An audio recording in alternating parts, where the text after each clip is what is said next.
people lose their faith because heaven shows them too little?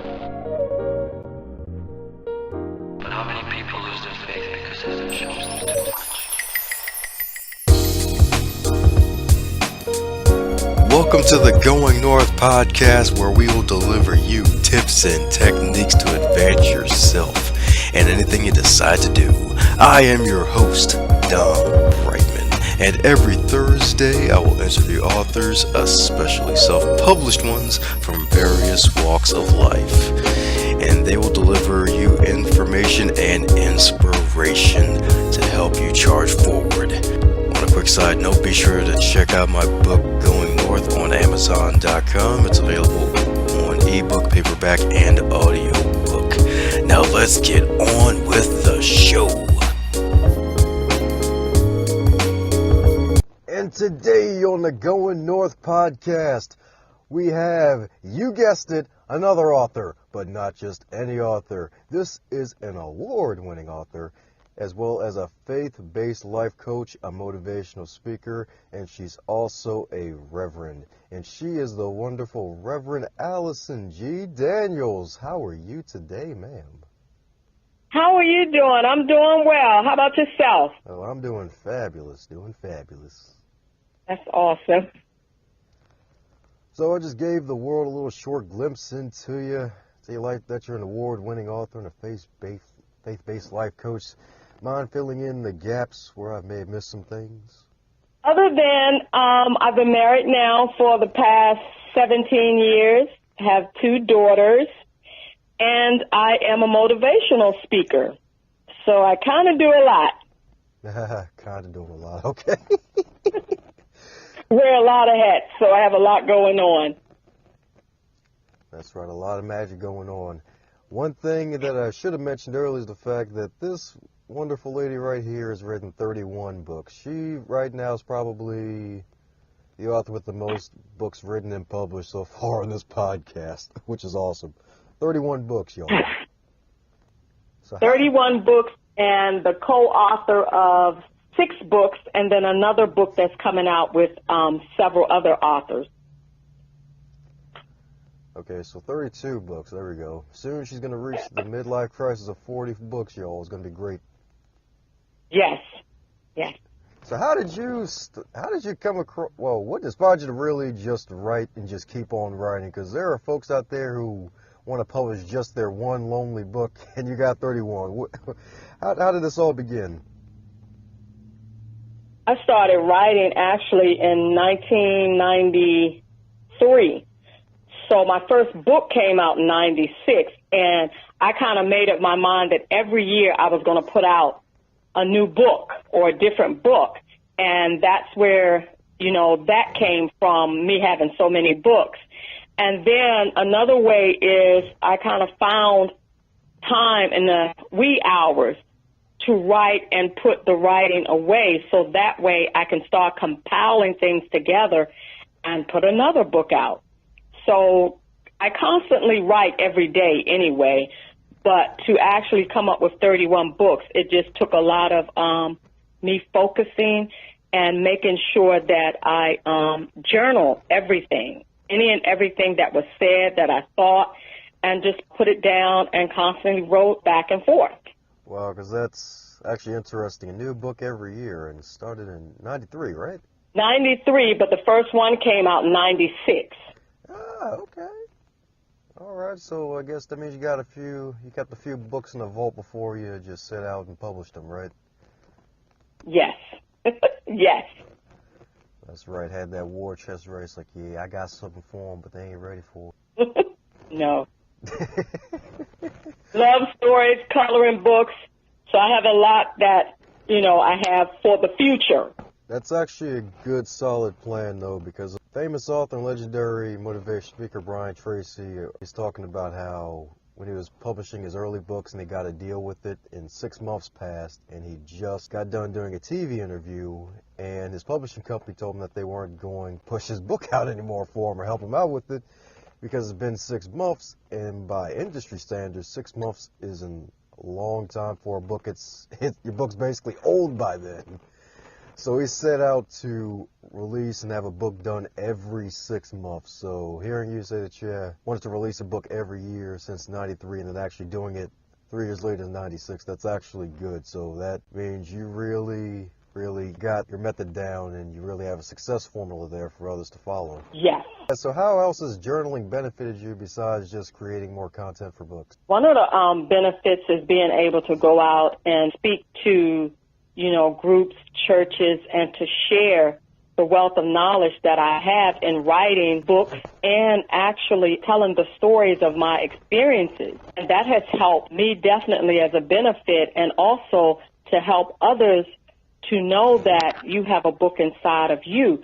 So why not begin the journal of writing your first book? Yeah, that's a great thing indeed, because a lot of folks, especially now when step into the author zone, it's like, hey, if I can do it, you can do it too, especially in the 21st century. I mean, CreateSpace.com, just go there, type up Microsoft Word document, press a couple buttons.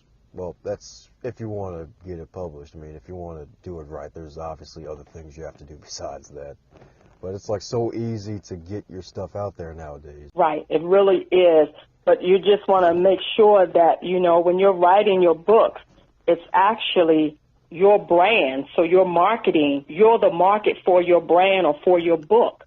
So you want to make sure that you take time and make sure the cover is right, is correct, everything is spelled right, what's on the inside is spelled correctly, said correctly, because your book represents you. So even though I definitely love Create Space, you also want to make sure, and Create Space actually have editors and everything that will help you out, but you just want to make sure that you understand that you marketing your book is your brand.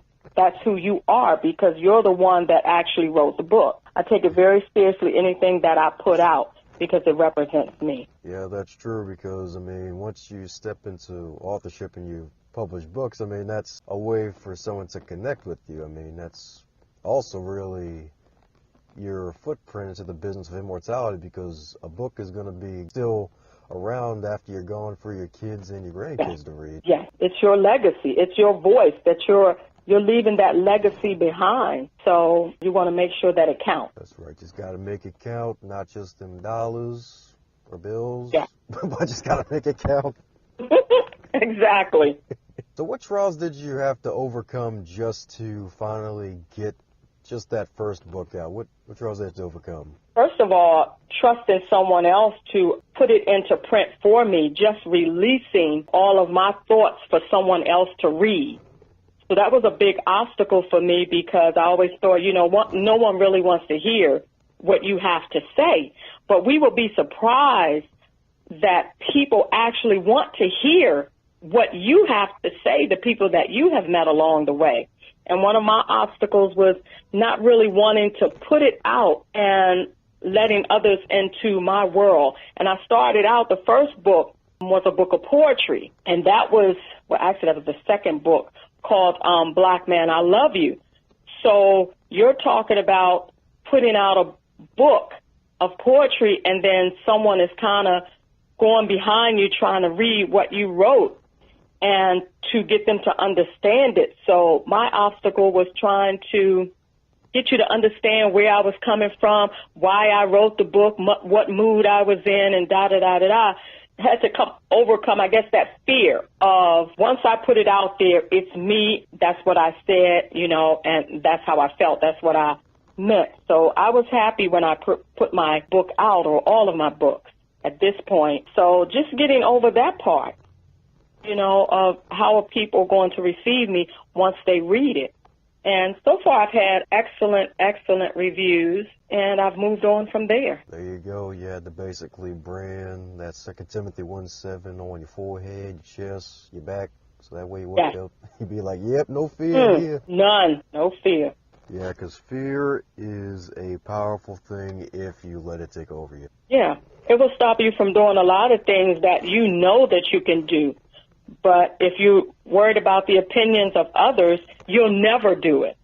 You'll never write that book. You'll never start your business, because fear will block that. Yeah, it's true. And I think that's also where you come in with one of your other hats being a faith-based life coach, right? Yes, definitely. So for someone who's looking to turn their life around and they're having trouble with their faith, what would be like your first piece of advice to help them like regain their heading, to just get back in the right direction?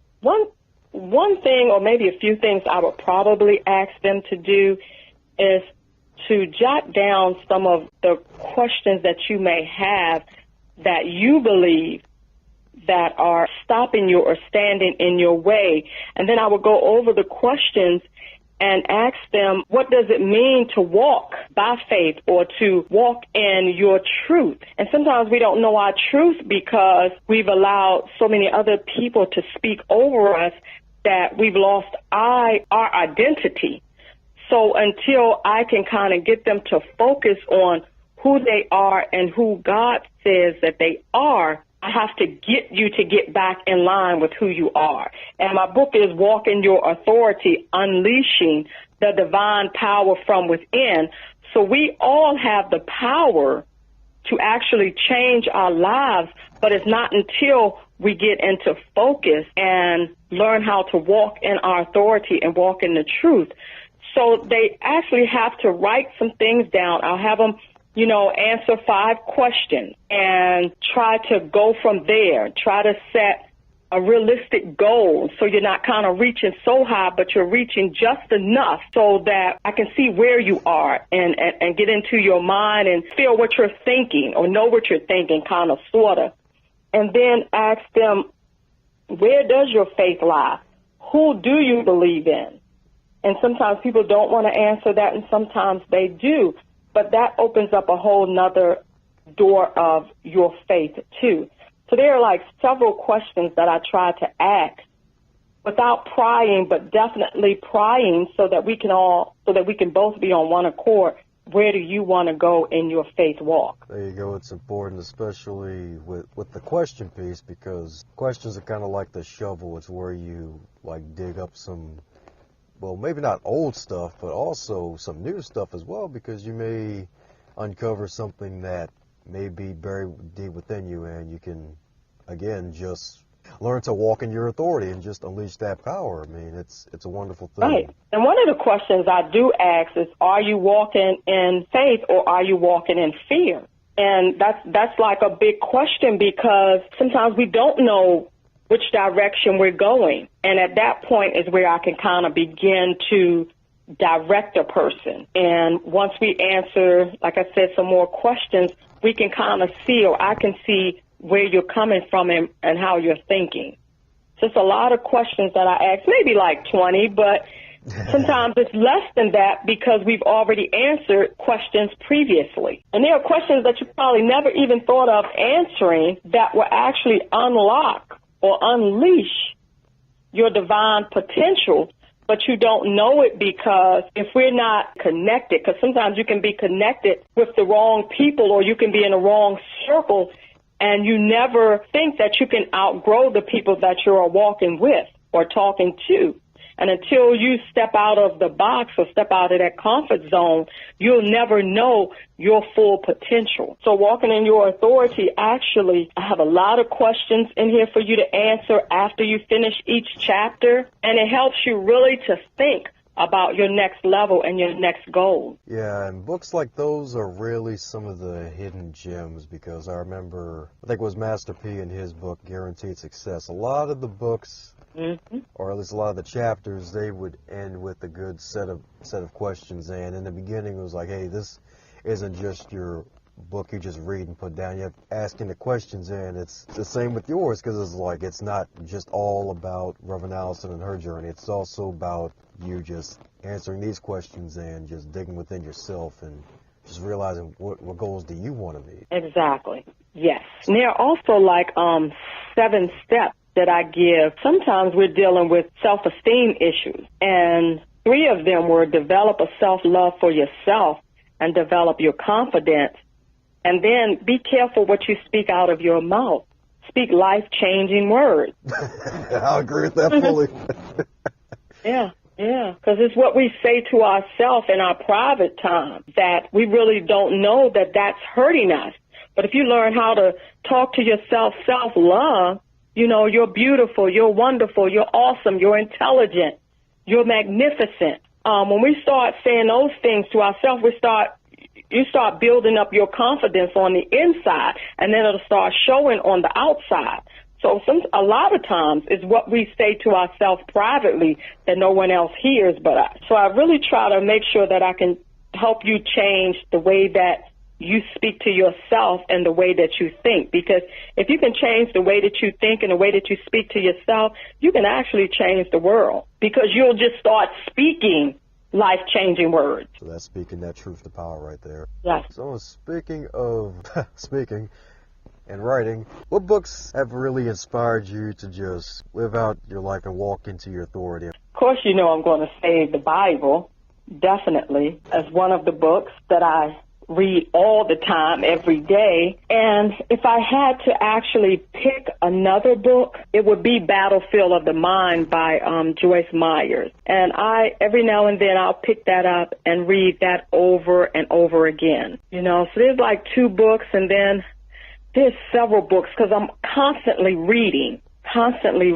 So it's so many different books, but Battlefield of the Mind, the Holy Bible, and then there's my books. So there's several books. Yeah, that Battlefield of the Mind, that's actually been on my reading list for a while, so maybe we need to move it up a little higher. Yes. Heck, maybe that can be like a book one day, Battlefield of the reading list. Yes. Be like, hey, this author's got 31 books in her collection. Which one to read first? Now, see, the last 2 books that I put out before Walk in Your Authority is Life Goes On, Maintaining Your Faith Through Adversity, and then the one before that one was called Facing Tomorrow. So those are like 2 other books that, you know, every now and then I just kind of go back and think how far I've come. So my books are, I want to say, my babies. So I'm constantly going back and reading over them to see if there's something I missed or something that I can add another story to another book. So I am constantly writing. I am definitely a writer from my heart. That is an amazing thing. I mean, 31 kids, that is amazing. 31 books. 31 books, not kids. Oh.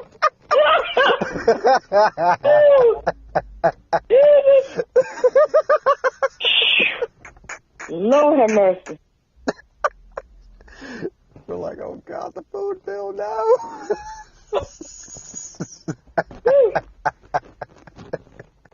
So speaking of life going on, what one piece of advice, well, it doesn't have to be one piece of advice, it could be anything, but what advice would you give to yourself if you were currently 25 in 2017? What advice? Well, I have a 27-year-old, and she's already graduated from college, so I'm always constantly getting on her about going back for your master's degree, creating your own avenue, becoming an entrepreneur, owning your own business, rather, and starting your own.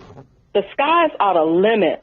Well, the skies are not the limit, because I believe that in this day and age, this younger generation can do so much with the technology that we have that they can build their own platform, open up their own lane, and make a difference.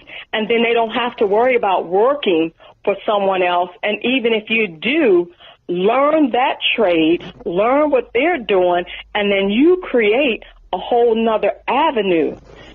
So I would tell this young generation, 27 and older, or 25 and older, or 25 and younger, create your own avenue. Make a difference. Stay positive, stay focused, go back to school, get the knowledge, get the education, and just create. You have, what do you have? You have social media, you have Facebook, you have Twitter, you have Instagram, you have LinkedIn, you have the podcast, you have blogging that you can do that can open up so many doors to get the word out. Television shows now. You can create your own television show, your own avenue. So do that make a difference. Change the way, if you change the way you think, you can definitely change the world. And that's what I'm instilling in my daughters. I have a 27-year-old and a 13-year-old, and that's all I'm constantly talking about.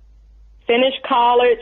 In the meantime, in the midst of it all, well, the oldest one finished college. Go back for your master's degree, go back for your PhD, and create your own lane. You can do this. You can make a difference. So that's the advice I would give. You know, create your own. Make a difference. Leave a legacy for your children and your children's children. And that's what I'm trying to do with me, you know, constantly going out and speaking and trying to help as many people as I can to bring their voice to light, to encourage them. Create it. You can do this. You can make a difference. So that's my advice. I believe that if you believe in yourself, the world will believe in you too. They're not going to believe in you if you don't believe in what you're doing. Truth is spoken to power once again. Once again, indeed. I mean, it's true. Create your own avenue while you're doing your main thing right now, because there's so many options out there. So for those who want to keep in contact with the good Reverend Allison, where can we find you on your social medias and whatnot? So you can visit my website at AllisonGDaniels.com, or you can go to YouTube, which is AG Daniels 29, or you can go to Twitter, and my handle is ADaniels9. And I'm also on Instagram. I forgot. Instagram is Allison_Daniels29. Well, there you have it, folks. Go ahead to Instagram, hop in the DMs after you pick up 20 copies of each of her books for the family, and be like, hey, I'm walking in my authority. I got my heels on. I am going to unleash my potential right now and stomp out the competition. Thanks a bunch for your tuning ears on the Going North podcast. I hope you enjoyed that episode. Be sure to, once again, check out my book, Going North, on Amazon.com and CreateSpace.com. And if you'd like, feel free to follow me on social media at Twitter, Facebook, and Instagram, all at Dom Brightman, YouTube at Dom Brightman. And if you want to connect on LinkedIn as well, I am there at Dom Brightman as well. Go out there and make the rest of your week the best of your week.